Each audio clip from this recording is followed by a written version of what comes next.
आता है कि शनि की 7.5 एक बार हनुमान जी पे ही आ गई। शनि महाराज हनुमान जी के गुरु भाई हैं। हनुमान जी बैठे थे समुद्र के तट पर, इतने में ही शनि महाराज आए। हनुमान जी आओ आओ आओ गुरु भाई, कैसे आज मिलन हुआ आपका?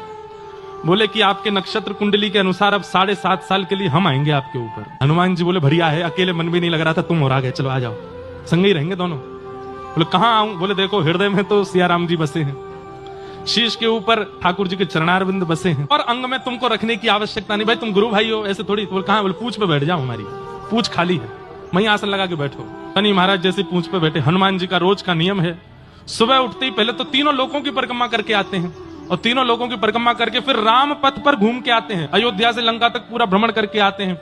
फिर भारतवर्ष में जहां कहीं भी कथा चल रही होती है वहां कथा सुनने जाते हैं। फिर कथा के बाद अपने गुरुदेव सूर्य नारायण को प्रणाम करने जाते हैं। उसके बाद फिर पर्वतों की यात्रा करके आते हैं, फिर सारी नदियों की परिक्रमा करते हैं, समुद्र देव की परिक्रमा करते हैं, पृथ्वी की 4 परिक्रमा करते हैं, तब दिन शुरुआत होता है हनुमान जी का। ये उनके प्रारंभ काल का रोज की संध्या वंदन है। शनि महाराज जैसे बैठे, हनुमान जी ने अपना प्रकल्प शुरू किया, 3 लोक की परिक्रमा करके आए, सारी नदियों की परिक्रमा करके आए, पर्वतों पर। अब हनुमान जी तो व्यवस्थित उछल कूद करें, पूंछ टकरावे सब जगह, कभी पहाड़ में घुस जाएं, कभी समुद्र के भीतर चली जाए, कभी कहीं कभी कहीं कभी कहीं।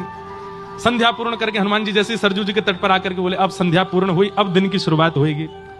इतने में क्या देखा, शनि महाराज लुढ़क होकर गिर पड़े, बोले सुनो अकेले ही रहो, मुझे नहीं रहना संग में। नहीं नहीं आ जाओ, अभी तो संध्या हुई है, अभी तो राजभोग होगा, ब्यारू होगा, कलेऊ होगा।